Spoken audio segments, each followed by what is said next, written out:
Thank you for standing by, and welcome to Schrödinger's conference call for the fourth quarter and full year 2020 financial results. My name is Sarah, and I'll be your conference operator today. After the speaker's presentation, there'll be a question-and-answer session. To ask a question during the session, you will need to press star then one on your telephone. Please be advised that today's conference is being recorded at the company's request. Now I'd like to introduce your host for today's conference, Ms. Jaren Madden, Senior Vice President of Investor Relations and Communications. Please go ahead.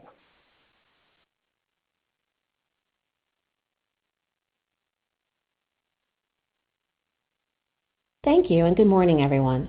Welcome to today's call, during which we will provide an update on the company and review our fourth quarter and full year 2020 financial results.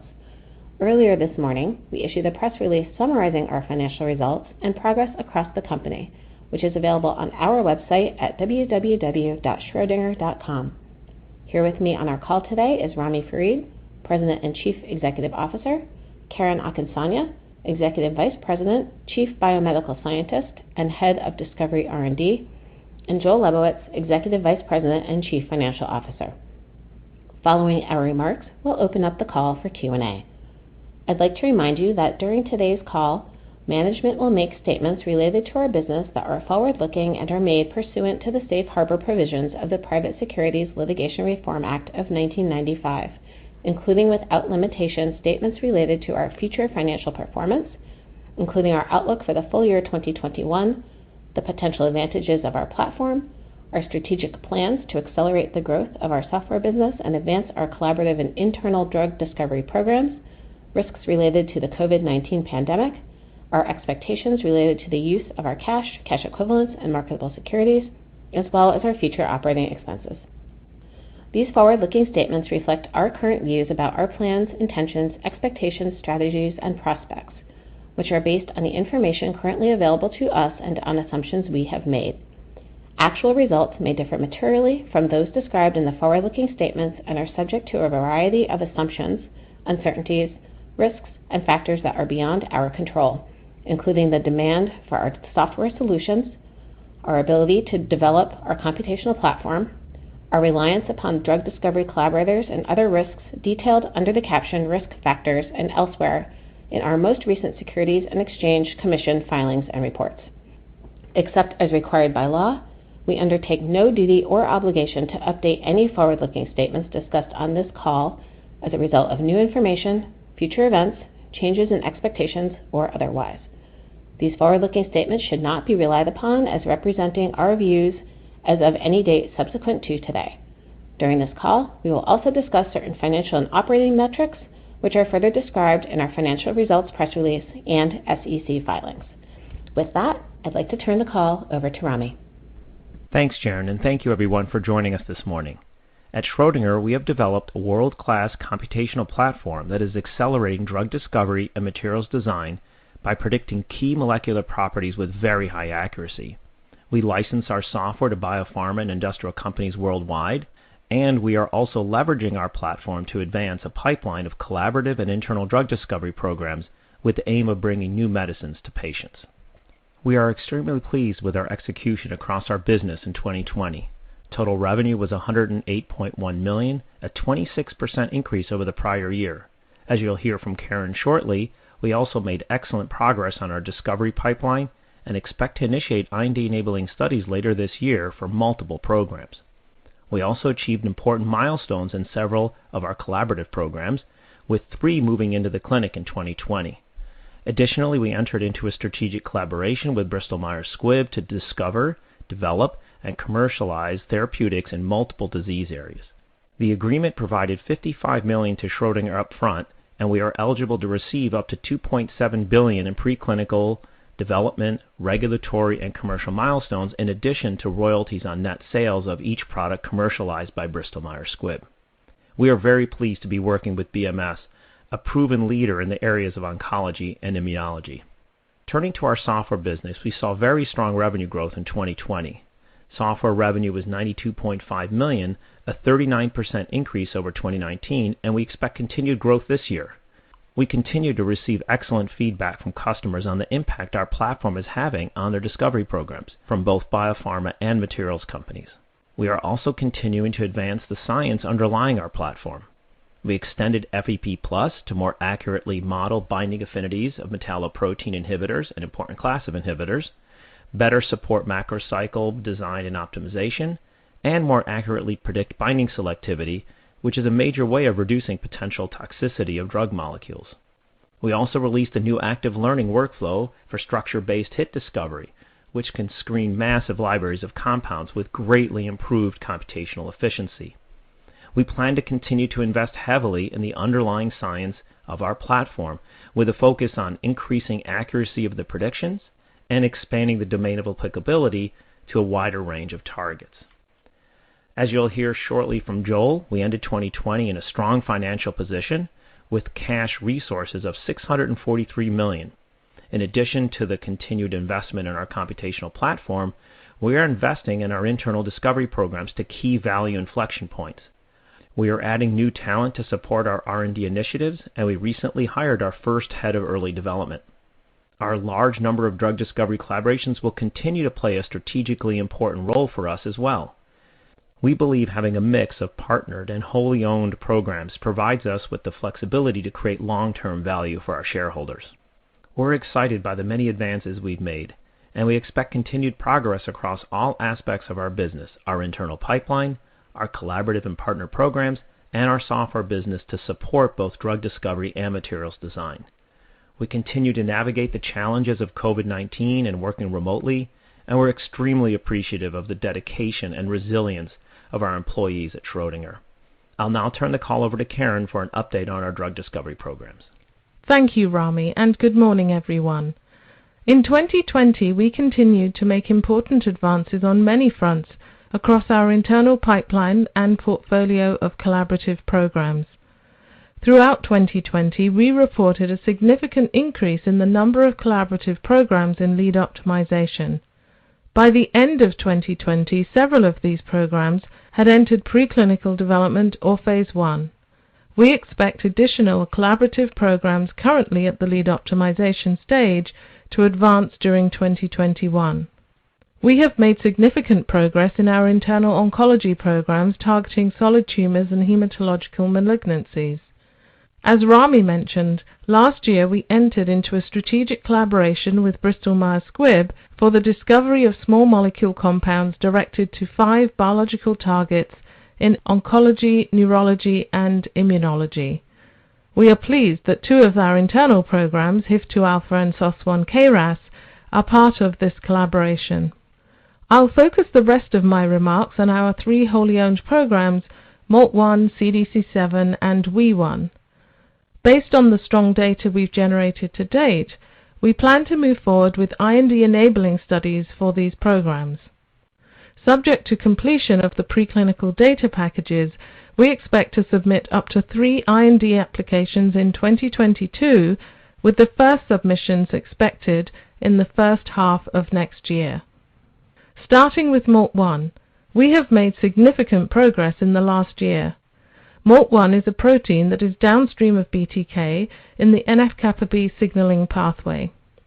Constant activation of NF-κB is a hallmark of several subtypes of lymphoma. We believe that inhibiting MALT1 could be an effective therapeutic strategy to treat certain relapsed or resistant B-cell lymphomas or chronic lymphocytic leukemia. In December, we presented preclinical data from this program at the American Society for Hematology annual meeting. Our compound showed potent in vitro inhibition of MALT1 enzymatic activity. We also reported in vivo anti-tumor activity in mouse xenograft models of diffuse large B-cell lymphoma, a very difficult to treat blood cancer. Additionally, in vivo models, our MALT1 inhibitors demonstrated dose-dependent antiproliferative effects in combination with ibrutinib and venetoclax, which are approved BTK and BCL2 inhibitors respectively. Now I'll turn to CDC7 and WEE1, 2 programs that target cancer through replication stress and DNA damage repair mechanisms. CDC7 is a protein kinase that has been shown to be required in DNA replication initiation. CDC7 is thought to be linked to cancer cells' proliferative capacity and ability to bypass normal DNA damage responses. Targeting proteins that play important roles in DNA replication and replication stress is gaining momentum as a new therapeutic approach for cancer. With our program, we believe we have an opportunity to develop a best-in-class inhibitor by improving on key properties including binding affinity, selectivity, and the pharmacokinetic profile. We expect to report preclinical data from our CDC7 program in the first half of this year. WEE1 is a tyrosine kinase regulator of the G2/M cell cycle checkpoint and is a well-validated biological target. The therapeutic objective of targeting WEE1 is to reduce cell viability by inducing G2/M phase arrest and apoptosis of cancer cells. Others have shown clinically meaningful tumor regression in uterine serous carcinoma, ovarian, and small cell carcinoma through WEE1 inhibition. However, existing inhibitors have profiles that may make dosing and combination therapy more challenging. We have identified tight-binding, highly selective molecules with optimized drug-like properties, including no observable inactivation of CYP3A4, a key liver enzyme. As these programs advance and transition into development, we expect to initiate new programs. We have prioritized several new program opportunities with human genetic support and emerging pharmacology data in oncology and immunology. We expect to launch these programs later this year. In summary, our diverse portfolio of collaborative and internal programs is rapidly advancing towards the clinic. Activities to support expansion of our pipeline into additional disease areas are well underway. It has been extremely gratifying to realize the power of our computational platform as we advance our own pipeline. I look forward to updating you on our R&D activities throughout the year. I will now turn the call over to Joel to review our financial results. Thank you, Karen, and hello, everyone. This morning I'm pleased to discuss our 2020 financial results, and I'll also provide our outlook for 2021. I'll start with a review of the fourth quarter. Total revenue was $33 million, up 28% compared to the fourth quarter of 2019. Software revenue was $25 million, representing 42% growth compared to the fourth quarter of 2019. As was the case throughout the year, the growth in software revenue was primarily driven by increased adoption of our solutions by large customers, as well as the addition of new customers during the quarter. Drug discovery revenue was $8.1 million compared to $8.3 million in the fourth quarter of 2019. Revenue this quarter included $1 million from our collaboration with Bristol Myers Squibb, announced in November. The agreement included a $55 million upfront cash payment, $54 million of which is reflected in deferred revenue and is expected to be recognized over the next 3 to 4 years as we progress the BMS programs to development candidates. Operating expense was $35.6 million compared to $23.4 million in the fourth quarter of 2019, reflecting our investment in R&D to advance the science underlying our platform and to progress our internal drug discovery programs, as well as costs required to support a public company infrastructure.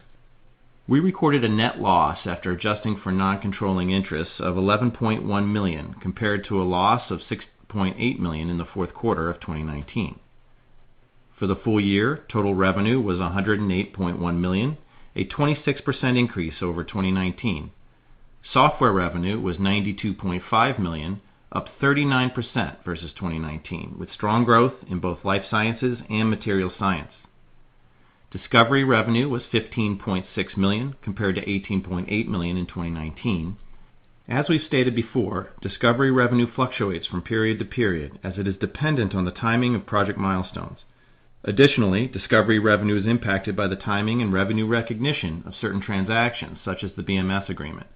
As I mentioned earlier, $54 million related to the upfront payment from BMS in November was reflected in deferred revenue at year-end. As a result, total deferred revenue was $86.6 million versus $27.3 million at the end of 2019. Of this total, deferred revenue related to software was $30.2 million, up 22% versus the end of 2019, also contributing to the overall growth.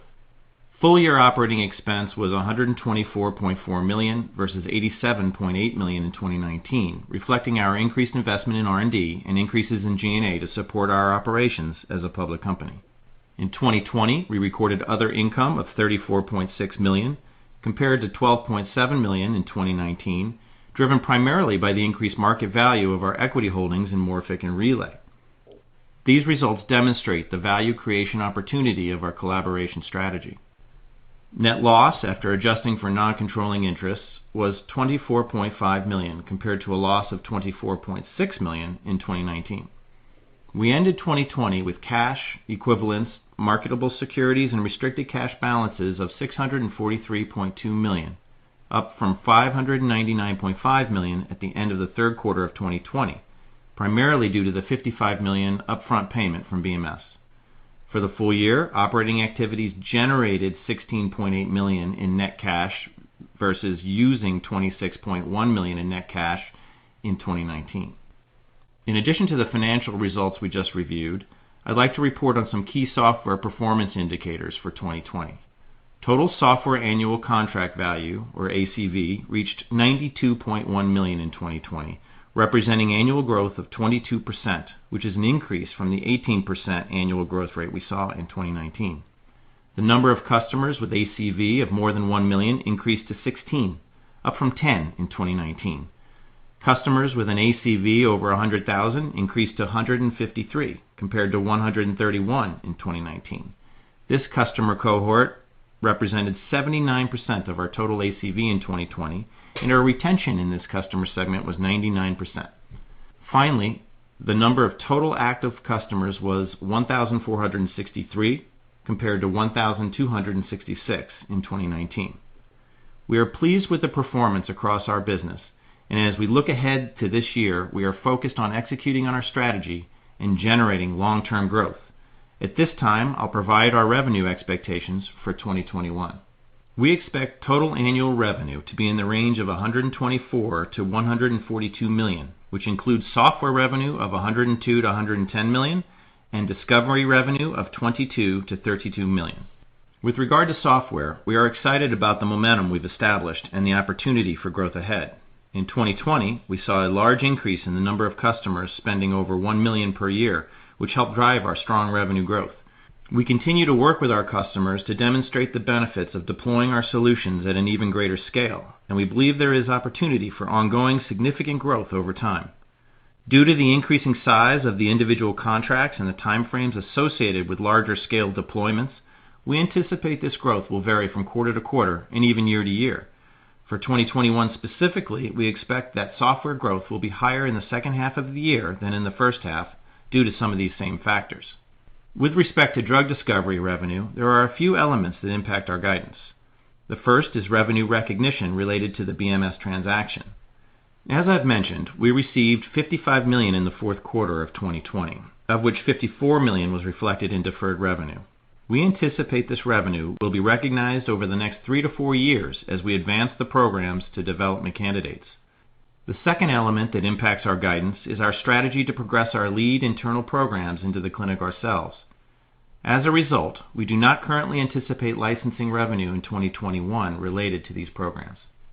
And finally, as we've previously indicated, a portion of discovery revenue is driven by the timing of collaboration programs achieving certain milestones and can therefore vary from period to period. Finally, I'd like to comment on how we expect operating expense and software gross margin to trend for the year. We anticipate that operating expense growth will be higher than the 42% annual growth rate we saw in 2020, driven by our commitment to fund R&D to advance our technology and our internal drug discovery pipeline. We also anticipate that software gross margin will be lower than the 81% reported in 2020, reflecting investment to drive and support large-scale adoption by our customers. We are very pleased with the results we've achieved over the past year, and we are excited about the opportunities that lie ahead to advance our strategy and drive long-term growth across our business. I'll now turn the call back over to Rami. Thanks, Joel. 2021 has the potential to be another strong year for Schrödinger. We anticipate continued growth in our software business and progress with our collaborative and partnered programs. And we are building our internal discovery capabilities to support the addition of new programs in 2021 and IND submissions for our most advanced programs in 2022. We have an exceptional team committed to transforming the way therapeutics and materials are discovered, and we look forward to providing updates on our progress throughout the year. At this time, we'd be happy to take your questions. Operator? Thank you. As a reminder, to ask a question, you will need to press star then 1 on your telephone. To withdraw your question, please press the pound key. Our first question comes from the line of Michael Yee with Jefferies. Your line is now open.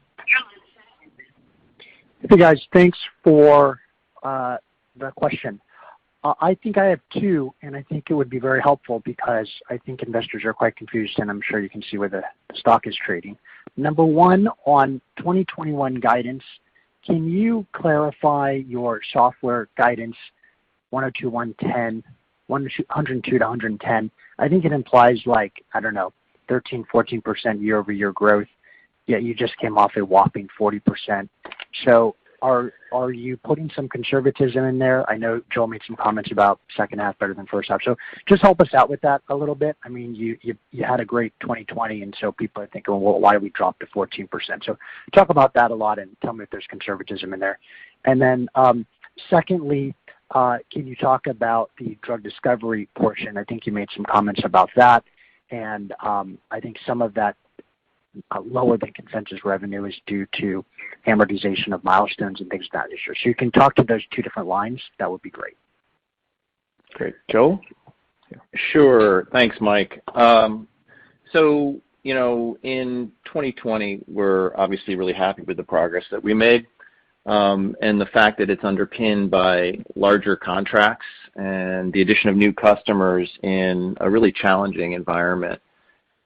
One impact of contracts getting larger, and we're talking about contracts that are now multi-millions of dollars, is that there's also the potential for more revenue growth variability from quarter to quarter and year to year as well.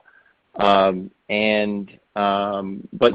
what we see going forward is that we're really very excited about the continuing opportunity for growth in both sides of our business, both life science and material science. So if you look at what drove the business in 2021 and the increase in annual contract value, or ACV, from an 18% growth rate in 2019 to a 22% growth rate in 2020, is, it's the same things that we've been talking about all year. Continuing increase in large-scale adoptions by our customers and the addition of new customers. We know the scale at which we are deploying our solutions on our own internal programs to great impact, and it's still quite a bit larger than even our largest customers. And on the addition of new customer side, we are still, we believe, in the early phases, for instance, of our growth cycle on the materials business. So we really see significant growth opportunity over the long term in both those areas, and we're investing to capitalize on that. But you will see variability in revenue as our contracts get larger, and that is driven by the timing, the kind of contract that it is, and other factors. So, our guidance is, we're providing guidance to kind of help you understand 2021, but our expectations over the longer term are for continued significant growth. Joe, you want to emphasize also the second part of my question about the BMS revenue recognition? Oh, thank you for reminding me about that. Yes, thank you. So on the drug discovery side, in the fourth quarter, as you know, we received $55 million in cash from BMS late in the year. It was in November. So we recognized $1 million from that $55 million in revenue. $54 million of it went into deferred revenue. We will recognize a much larger amount related to that in 2021 as we work on the programs and progress them towards delivering development candidates. And that $54 million will be recognized over the next 3 to 4 years as we do that. And so, that may explain the gap that you were talking about. Okay, thank you. Thank you. Our next question comes from the line of Do Kim with BMO Capital Markets. Your line is now open. Hi, good morning. Thanks for taking my questions. I wanted to ask about the drug discovery revenue guidance portion of your guidance. And what, besides the BMS upfront payment, are you expecting to drive that guidance? The collaboration programs that you have ongoing, were there any discontinuations or delays that play a part in that guidance? And did you say that you're not expecting a partnership for an internal program this year? Sure, Doe, I can answer that question. So with regard to 2021 discovery guidance, as I mentioned, obviously, BMS revenue will be continue to be recognized in 2021, obviously to a higher degree than it was in the fourth quarter of 2020.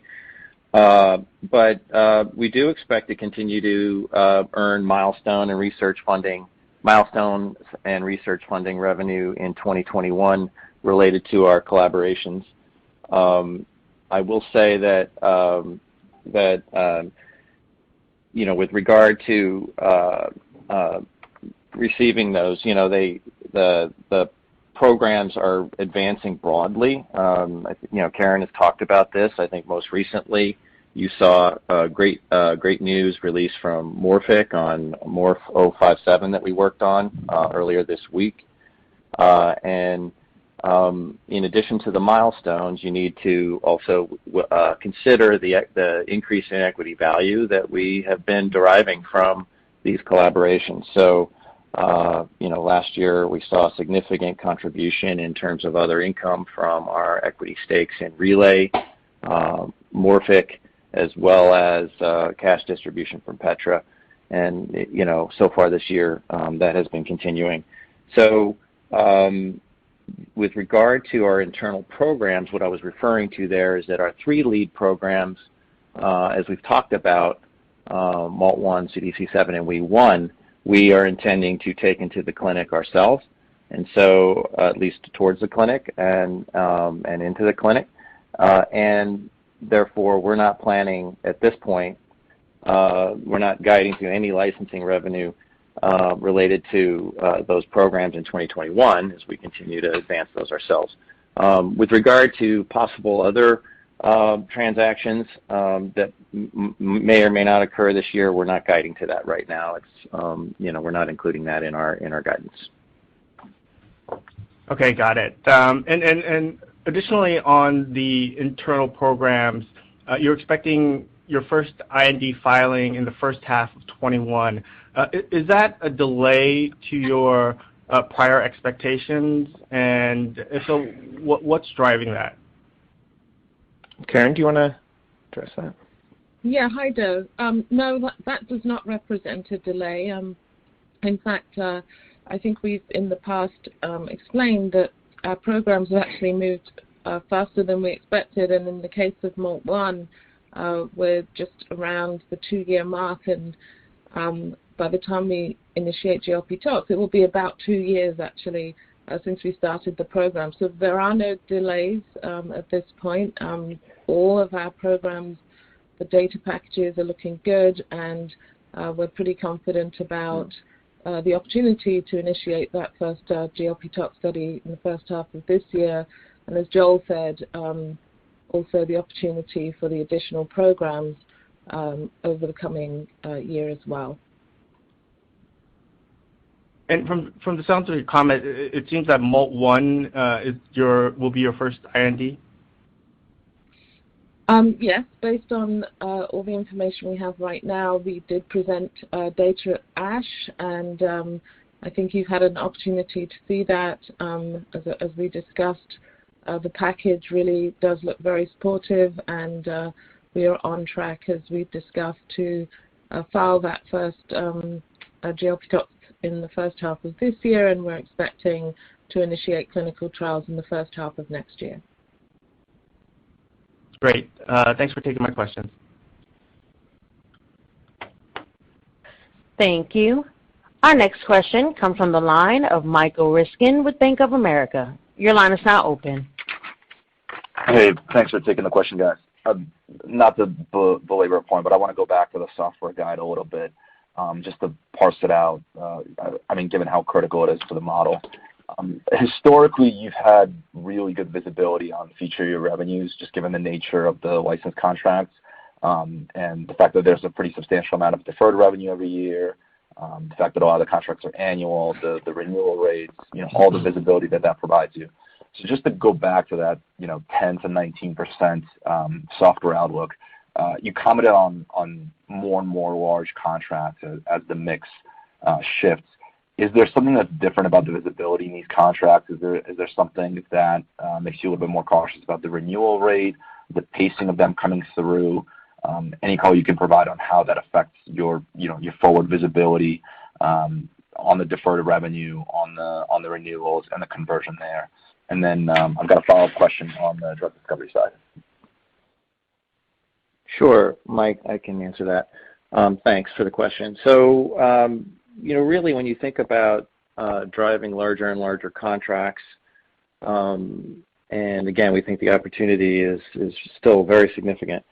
The larger commitments that customers are making, there's a lead time, there's a deployment time, and so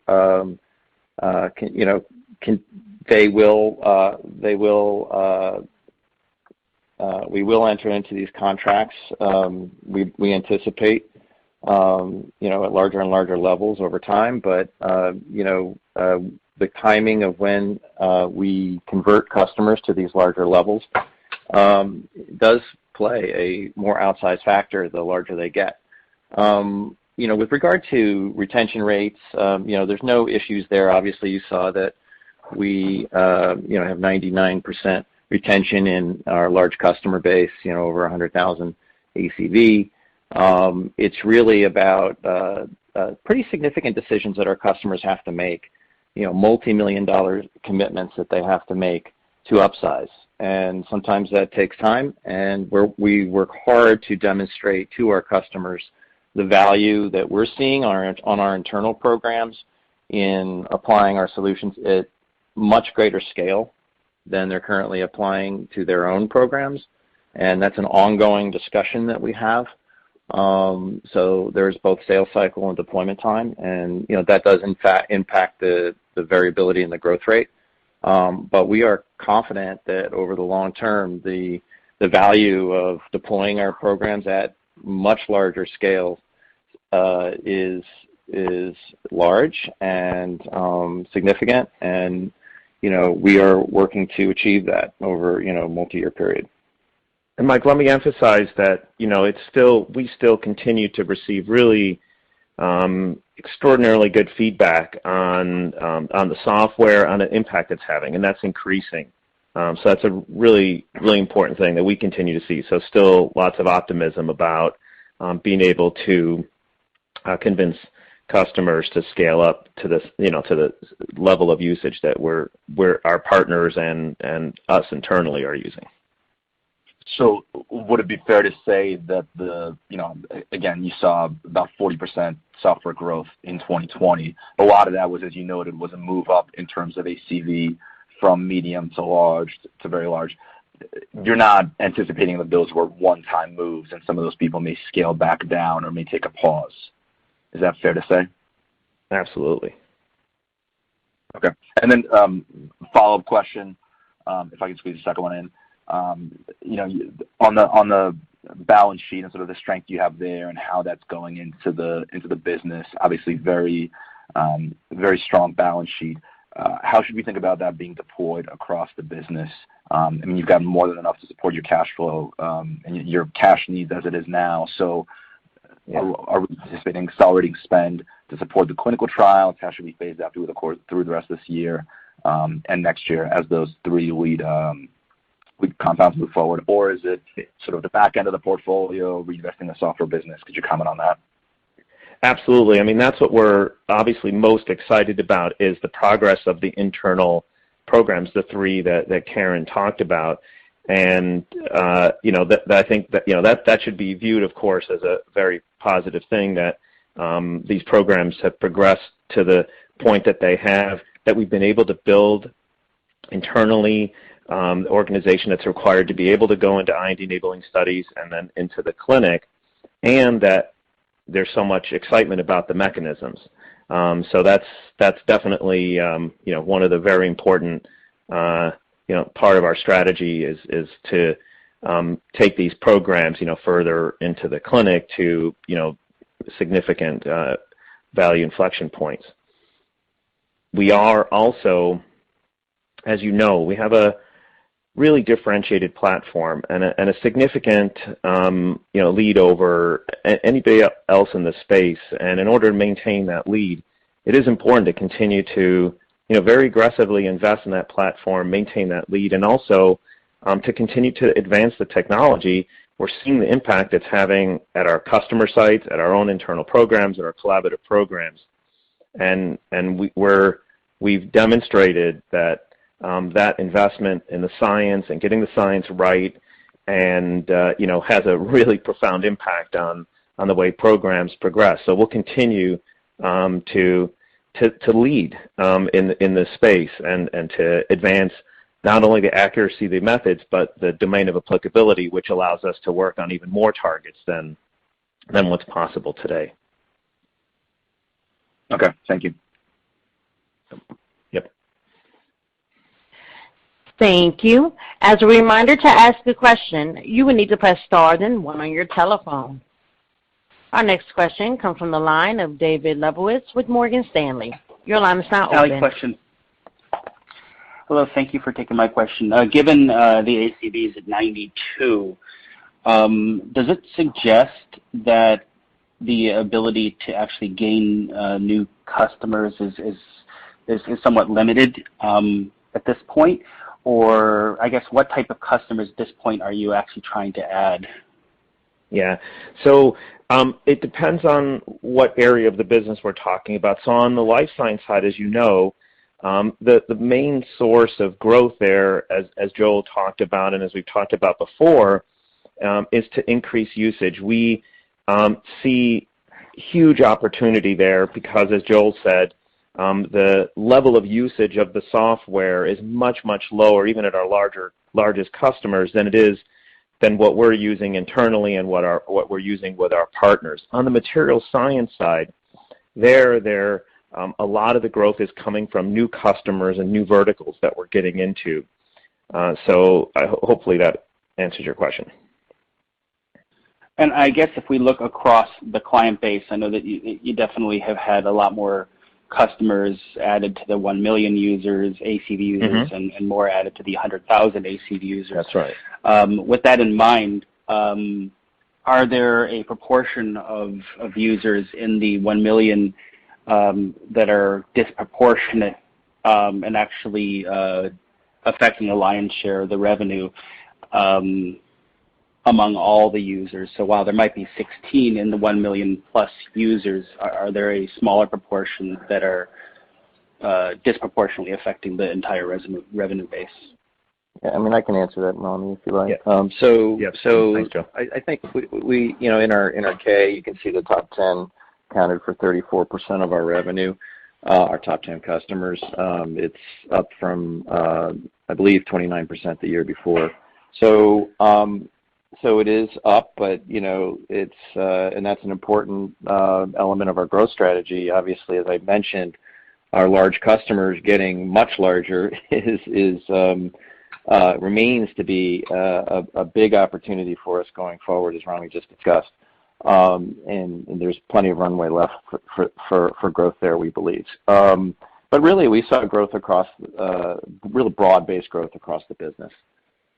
Importantly, we also saw, it was driven by uptake in our core solutions like FEP Plus across the business, our enterprise solution Live Design that connects the entire discovery workflow, and really supporting very solid growth in both life science and material science. And that led to the broad acceleration in ACV in 2020, and it's why we are very excited about the multi-year opportunity that we believe we have to both increase contract size across the business as well as increase the number of customers as we continue particularly to advance the material science business. Thank you for taking my questions. You bet. Thank you. Our last question comes from the line of Robert Brooks with Brick by Brick Capital. Your line is now open. Hi, guys. Thank you for taking my call. I just wanted to talk and touch base a little more on the sales strategy of kind of rolling up those medium-sized customers to large-sized customers, and I also wanted to clarify on the 99% retention rate. Is that just for the annual contracts of over 100,000, and is that including the contracts of 1 million and over? Thank you. Yes, on the second part of your question, yes, it includes all customers over 100,000, including the ones over 1 million, which is, as Joel said, 79% of the revenue. And then you were asking the strategy for growing those customers over 100,000. Is that what you were asking? Yeah, and then also the strategy for bringing in new customers, because I see that your guys' sales and marketing went down from 21 to 17 year over year, 19 to 20. So I was kind of wondering why is that dropping when you guys are trying to get in more customers in the door and grow those customers? Right. So the strategy on the life science side is quite simple, and we've talked a lot about this. So we, of course, have quite a number, close to 25 programs or so that we're running, where we're essentially using the software at scale, at the appropriate scale, to see the impact that we're seeing in our programs, and Karen touched on that. And so that's the story on the pharma side, is helping customers see that impact, but also deploying it. So this requires a pretty significant change in how drug discovery projects are run. Shifting from trial and error and just making a lot of compounds to really deploying computation on a large scale, and that's the process there. That's something that is a scientist-to-scientist sort of conversation, and we have a lot of people in the company, including people in our drug discovery group, that get involved in that process. On the material science side, where we're sort of a newer player in that space, and then awareness isn't as high as it is on the pharma side. There, it involves that sort of, what is the potential role of computation in molecular design of materials. Now, the challenge there is, unlike in drug discovery, where essentially every pharma and biotech company is effectively doing the same thing and the vocabulary is the same, in materials it's a lot of different verticals. We have to talk to companies that are designing organic light-emitting diodes, designing battery electrolytes, designing polymers, electronics industry. It's a lot of different verticals, and we're building up that part of the organization to be able to get the word out about the impact that computation's having on design of all types of materials. Hey, Rami, if I could add on the sales and please. marketing expense progression that you referenced. So 2020 was obviously an interesting year for a lot of reasons. One of the impacts of COVID obviously was a change in how we sell and market our programs, our software, and the part of that result was a reduction in the software, the sales and marketing effort in terms of expenses during the year, travel, conferences, things of that nature. The really exciting thing about what we learned from that was obviously a very difficult situation for everybody. But what we did learn was that other ways for us to effectively communicate and stay in front of our customers and engage with even new customers. You saw the addition of new customers across the different segments. customer size segments. And the thing that going forward, what we anticipate is a return to hopefully some semblance of normal at some point during the year, where we can re-engage with the customers in person. We can be in person at conferences, and we are planning for those reinvestments, if you will, at some point during the year. But we'll also retain the what we've learned about efficiently reaching out this year, which was very effective. But I think you need a combination of those. So we do plan to be investing in sales and marketing, and also scientific and technical support that Rami alluded to, that are necessary to really pull through and support these large-scale deployments, larger and larger scale deployments that are so critical. Thank you, guys. That answered it really well. Great.